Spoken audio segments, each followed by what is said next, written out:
वक्त ने ऐसी बदली करवट की पूर्व जिला पंचायत सदस्य भीख मांगकर जीवन यापन करने को मजबूर। अविभाजित मध्य प्रदेश की सरगुजा जिला पंचायत सदस्य रह चुकी हैं यशोदा बाई। कलेक्टर ने पूर्व जिला पंचायत सदस्य को राहत पहुंचाने अधिकारियों को दिए निर्देश। अंबिकापुर शहर की यातायात व्यवस्था चरमराई। सड़क पर जाम लगने से हर कोई परेशान। पर्याप्त पार्किंग की व्यवस्था भी नहीं। यातायात विभाग नहीं दे रहा ध्यान। अंबिकापुर में भाजपा जिला कार्य समिति की बैठक हुई संपन्न। आगामी विधानसभा चुनाव की रणनीति पर हुई चर्चा। खाद की कमी को लेकर 26 जुलाई को भाजपा करेगी प्रदेश भर में धरना प्रदर्शन।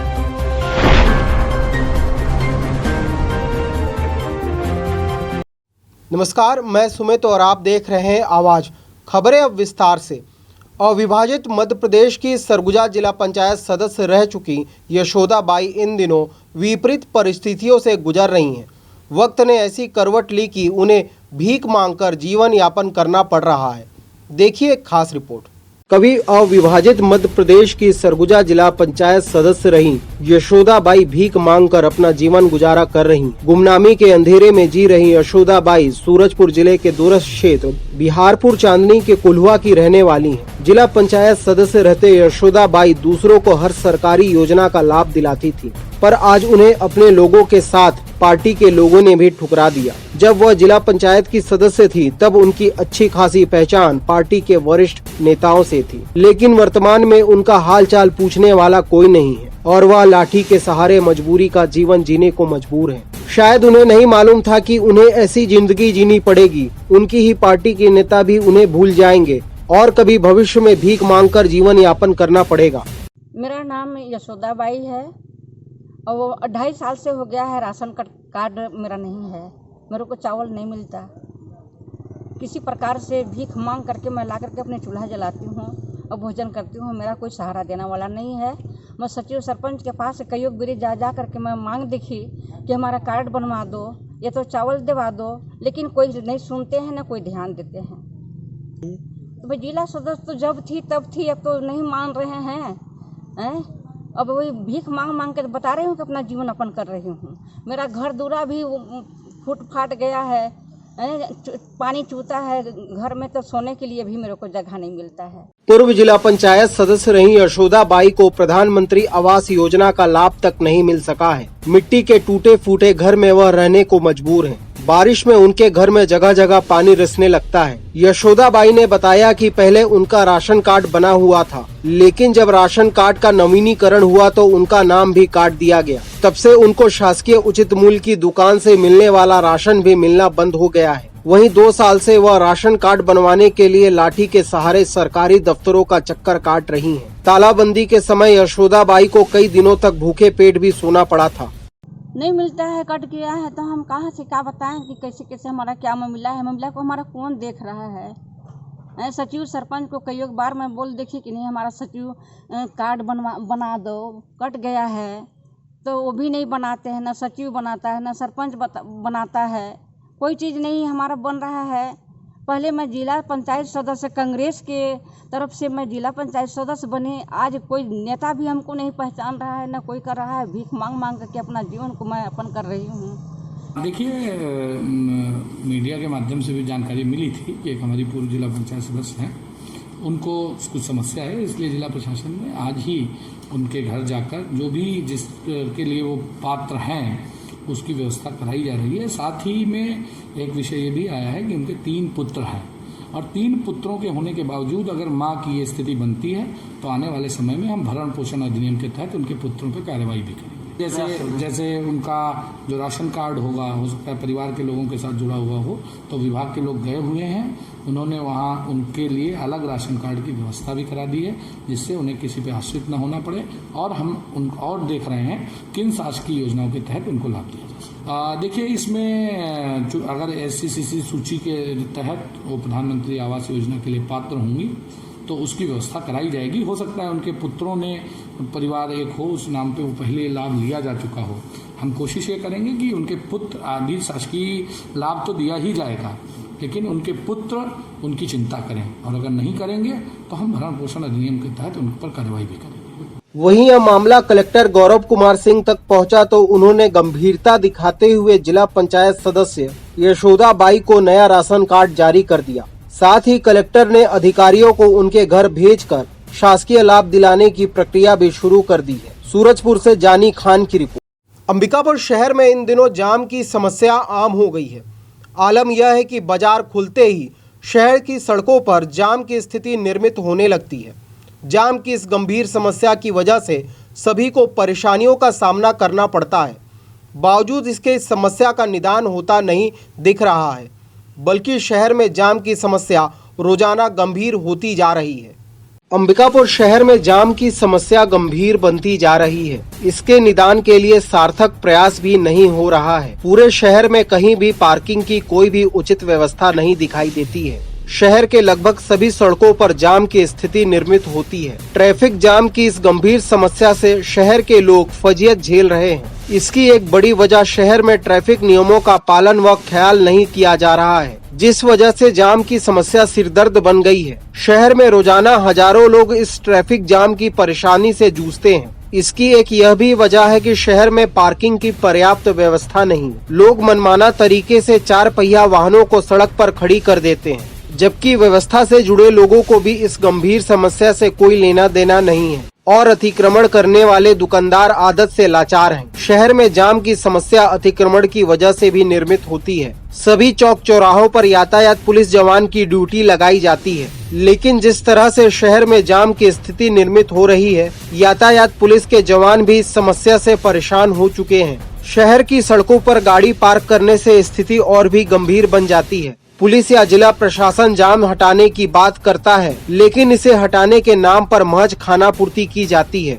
यही नहीं, खुद आम नागरिक भी इस गंभीर समस्या के लिए जिम्मेदार है। गौरतलब है कि शहर के मुख्य मार्गों पर नए नए होटल, रेस्तोरां, बैंक, निजी बीमा कार्यालय और डॉक्टरों के क्लिनिक की संख्या बढ़ी है, लेकिन उन संस्थाओं के पास पार्किंग के लिए पर्याप्त जगह नहीं है। एक ये भी वजह है कि शहर में जाम की स्थिति निर्मित होती है। ऐसा नहीं कि जाम की समस्या से निजात पाने के लिए प्रशासन कुछ नहीं कर रहा है। प्रशासन समय समय पर नियम तो बनाकर सख्ती से ट्रैफिक नियम का पालन करवाना चाहती है, लेकिन आम लोगों की सहभागिता में इसमें कमी दिखाई देती है, जिस वजह से समस्या विकराल हो रही है। यदि शहर में सभी ट्रैफिक नियम का पालन करे तो कुछ समस्याओं का समाधान त्वरित हो सकता है। यहाँ पर जो मार्केट एरिया है या जो भीड़ भाड़ वाले इलाके हैं, बेतरतीब गाड़ियाँ खड़ी रहती हैं, उनको पार्किंग पे लगवाने का प्रयास किया जाएगा। और जो बिना नंबर की गाड़ियाँ हैं, जो बिना हेलमेट के चलाते हैं, उनके विरुद्ध में अभियान चलाकर चालानी कार्रवाई की जाएगी और ट्रैफिक व्यवस्था को सुधार करने का प्रयास किया जाएगा। नहीं, इस पे कड़ी कार्रवाई की जाएगी और बहुत जल्दी आपको रिजल्ट भी दिखेगा। और इस पे हमारे पुलिस अधीक्षक महोदय गंभीरता से विचार कर रहे हैं और इस पे बहुत जल्दी कार्रवाई की जाएगी। भाजपा कार्यालय में कार्य समिति की बैठक संपन्न हुई। इस दौरान संभागीय प्रभारी व किसान मोर्चा के उपाध्यक्ष गौरी शंकर श्रीवास्तव भी उपस्थित रहे। उन्होंने सूबे की सरकार पर निशाना साधते हुए कहा कि सरकार किसानों को खाद उपलब्ध नहीं करवा पा रही है।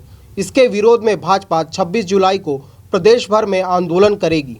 अंबिकापुर के भाजपा कार्यालय में जिला कार्य समिति की बैठक संपन्न हुई। इस बैठक में भाजपा पदाधिकारियों समेत कार्यकर्ता शामिल हुए। भाजपा आगामी विधानसभा सत्र के दौरान प्रदेश के सभी विधानसभा क्षेत्र में बड़ा आंदोलन करने की तैयारी कर रही है, जिसे लेकर जिलेवार कार्य समिति की बैठक ली जा रही है। बैठक में मौजूद संभागीय प्रभारी व किसान मोर्चा के उपाध्यक्ष गौरी शंकर श्रीवास्तव ने कांग्रेस सरकार पर निशाना साधते हुए कहा कि कांग्रेस सरकार खाद की कमी को लेकर प्रायोजित षड्यंत्र कर रही है, जिसके विरोध में प्रदेश के सभी जिलों में भाजपा धरना प्रदर्शन का आयोजन करेगी। उन्होंने सूबे की सरकार पर निशाना साधते हुए कहा कि प्रदेश में खाद की कमी नहीं है, सरकार की नीयत में कमी है। सरकार लक्ष्य से ज्यादा खुले बाजार में खाद का आवंटन कर कमीशन खोरी कर रही है, जिसके विरोध में भाजपा सड़क पर उतरकर लड़ाई लड़ने जा रही है। आगामी 26 जुलाई को विधानसभा सत्र के दौरान किसानों के हक के लिए प्रदेश के सभी विधानसभा में आंदोलन किया जाएगा।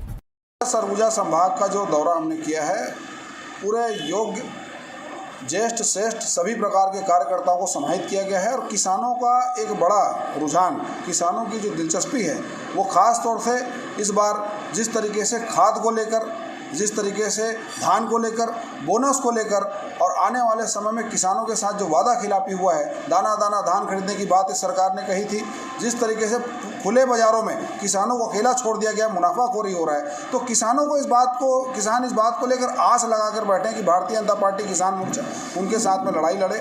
इस लड़ाई को लड़ने के लिए संगठन का एक विस्तृत आकार यहाँ पर तैयार किया गया है और किसान मोर्चा पूरी तरह से यहाँ पर मजबूती के साथ में लड़ाई लड़ने जा रही है। 26 जुलाई को जो यहाँ पर आप विधानसभा धरना में जिस तरीके से हम रूपरेखा तैयार की है, ये आने वाले समय में छत्तीसगढ़ का इतिहास बनेगा और इस सरकार की उल्टी गिनती कहीं ना कहीं आज यहाँ पर अंबिकापुर से शुरू होती है। केंद्र सरकार पर आरोप लगाने का सारा पटाक्षेप यहाँ के मंत्री जी ने खुद कर दिया है। मंत्री जी ने जो पत्र, टी.एस. सिंहदेव जी ने जो पत्र लिखा था रविंद्र चौबे जी को, उसमें सारे मामले का खुलासा हो गया है। बाजार में कितने खाद की आपूर्ति करनी थी और कितना दिया है, ये मामला पूरी तरह से पत्र में आ चुका है और सहकारी समिति का कोटा क्यों कम किया गया है, ये मामले का खुलासा हो चुका है। तो स्वयं सरकार के मंत्री ने कहीं ना कहीं रविंद्र चौबे जी जो सरकार के प्रवक्ता हैं, उनके दावों की पोल खोल दी है।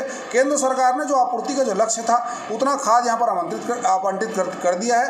केंद्र सरकार ने कभी भी किसी प्रकार से सौतेला व्यवहार नहीं किया। रोज की इनकी आदत हो चुकी है, सुबह उठकर केंद्र सरकार और मोदी जी को कोसना इस सरकार की नीति बन चुकी है। लेकिन प्रदेश के किसान कहीं ना कहीं इस चीज़ को देख रहे हैं और स्वयं टी.एस. बाबा साहब ने जो पत्र लिखा था उसके बाद कहीं ना कहीं पूरे मामले का खुलासा हो चुका है कि सरकार की नीयत में खोट है। सरकार व्यापारी दलाल बिचौलियों के साथ में मिलकर खेल रही है। अब वक्त हो चला है एक छोटे से ब्रेक का, जल्द लौटते हैं।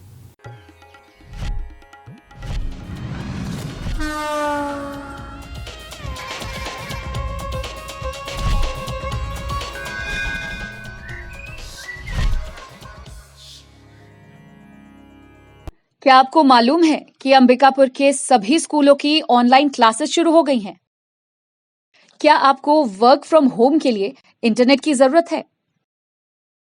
अब अंबिकापुर के सभी क्षेत्रों में ब्रॉडबैंड इंटरनेट कनेक्शन की सुविधाएं उचित दरों पर उपलब्ध हैं। आज ही संपर्क करें Vande Mahamaya cable network, VM internet service, Alaknanda complex, प्रथम तल, अग्रसेन चौक, अंबिकापुर। मोबाइल 7407655555 9826120239।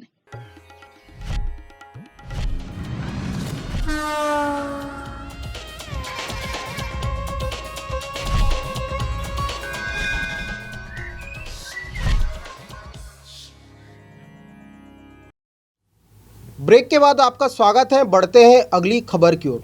बलरामपुर जिले के राजपुर विकासखंड के पसरवार कला के ग्रामीण जान जोखिम में डालकर नदी पार करने को मजबूर हैं। प्रशासन द्वारा उपलब्ध कराई गई नाव भी टूट चुकी है, जिससे ग्रामीणों की मुसीबत और भी बढ़ गई है, जबकि प्रशासन इस ओर ध्यान नहीं दे रहा है।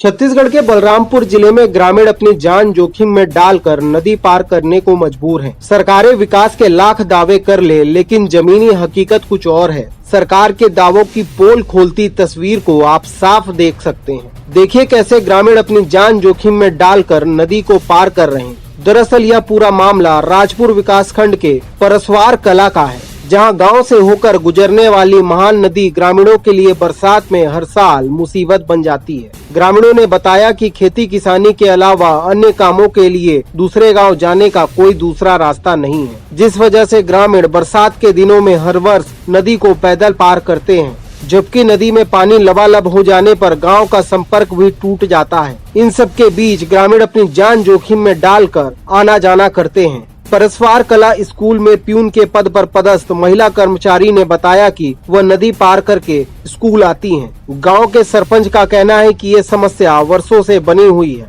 लेकिन प्रशासन इस पर कोई ठोस कदम नहीं उठा रहा है। ग्रामीण खेती किसानी करने के लिए नदी को पैदल पार कर अपनी जान जोखिम में डालते हैं। प्रशासन द्वारा दी गई नाव भी खराब पड़ी है, बावजूद इसके प्रशासन नई नाव की व्यवस्था नहीं कर रहा है। वहीं राजपुर के एसडीएम भी मान रहे हैं कि परसवार कला के ग्रामीणों को नदी पार करने में समस्या आ रही है। एसडीएम का कहना है कि बैकुंठपुर से दूसरी नाव मंगवाकर जल्द ही ग्रामीणों को दी जाएगी। तो अब मेरे को बहुत परेशानी हो रहा है। मेरे खेती बाड़ी उसी पार है, तो मैं बड़ी तकलीफ में, मेरा लड़का छो बाल बच्चा छोटा लड़का डाक नहीं पाते हैं। मेरा बीबी को लेता हूँ, इतना बड़ा पानी रहता है तो उसको घींचतान लेता हूँ। अगर कभी छटक जाते हैं तो हम मर जाएंगे। मेरा बैला 2 दिन से घींच के निकाला हूँ खपकन से, तब मैं नांगर बैला जोता था।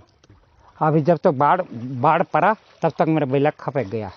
समस्या तो भाई वो पहले नाव चलत था, नाव रहते समय नहीं रही, नाव डूब गया तो अब नाव नहीं है, एहू फट गई नाव, तब तो समस्या है। पहले रही कठवा का समस्या है, नदी पार खेती वृत्ति है, घर है ये पार, भीठा वो पार है, छाती पेट भेर में हम डाका थी तो मुश्किल ना पड़त है, परेशानी ना है। अगर मर जाती तो हम जान ना चल जाही, पैसा रुपया तो मिल ही, बाकी जान मिलेगा। तो वही तो नदी भर जाता है तो नाव का, कभी बड़ा वाला नाव था वो ख़राब हो गया है, तभी जो लकड़ी वाला नाव है उसमें भी बैठने के लिए डर लगता है, कहे कि 1-2 साल पहले बह चुके हैं उसमें। फिलहाल तो पानी कम है तो लोग बाग वहाँ से आना जाना कर पा रहे हैं, लेकिन जब बरसात अच्छे से होती है तो लोगों को एक परस्पर कला से दूसरे क्षेत्र में जो 2 मोहल्ले हैं वहाँ पे जाने के लिए लोगों को नाव का ही सहारा लेना पड़ता है और उसी से उनका आना जाना होता है।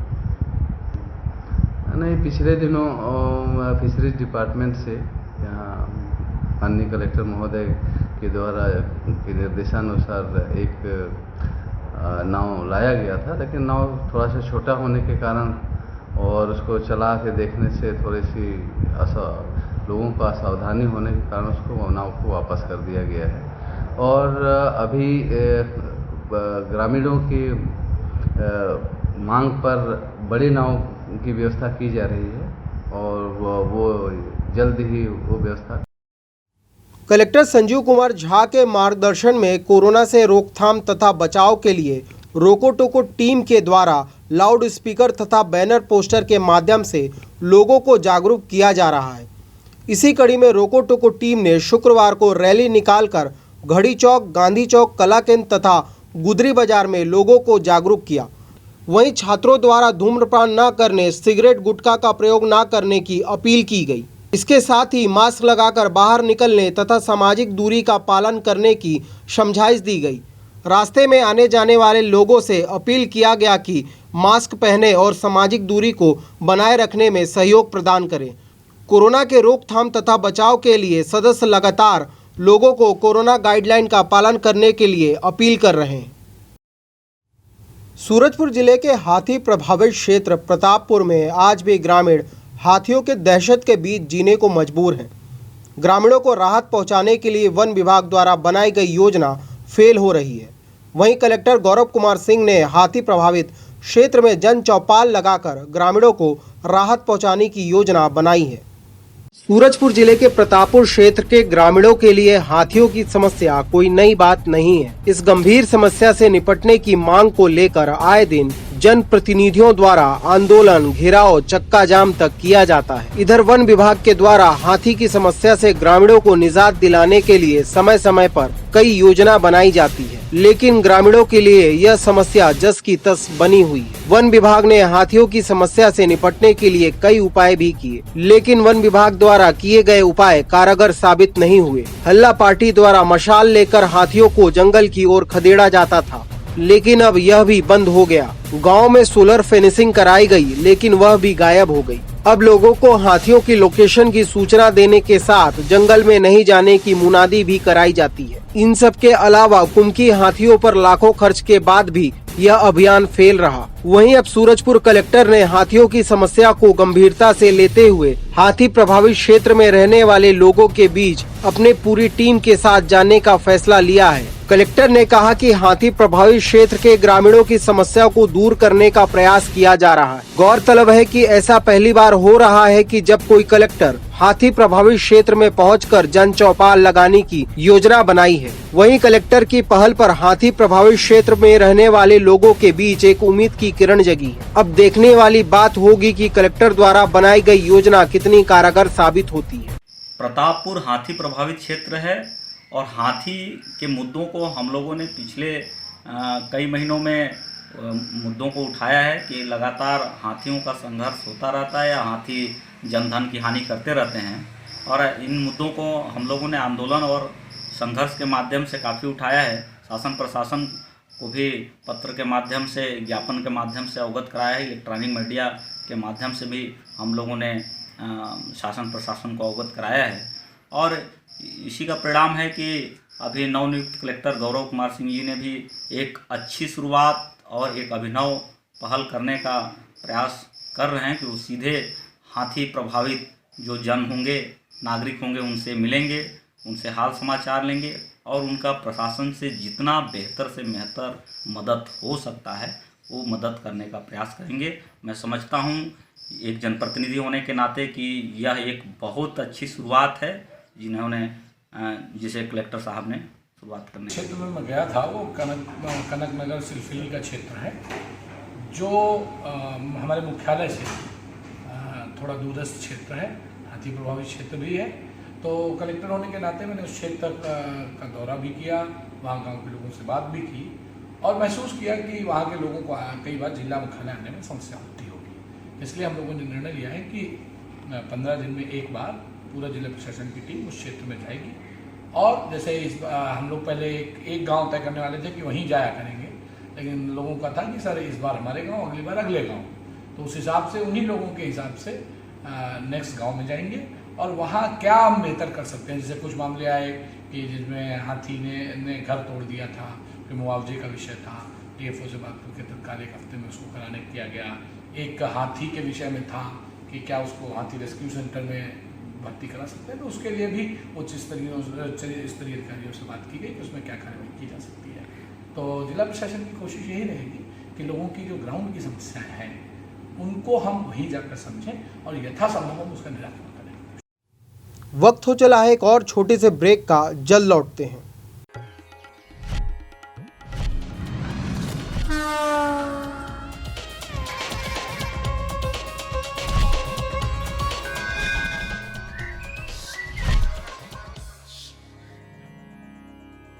क्या आपको मालूम है कि अंबिकापुर के सभी स्कूलों की ऑनलाइन क्लासेस शुरू हो गई हैं? क्या आपको वर्क फ्रॉम होम के लिए इंटरनेट की जरूरत है?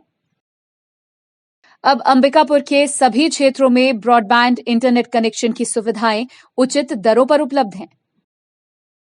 आज ही संपर्क करें Vande Mahamaya cable network, VM internet service, Alaknanda complex, प्रथम तल, अग्रसेन चौक, अंबिकापुर। मोबाइल 7440765555 9826120239।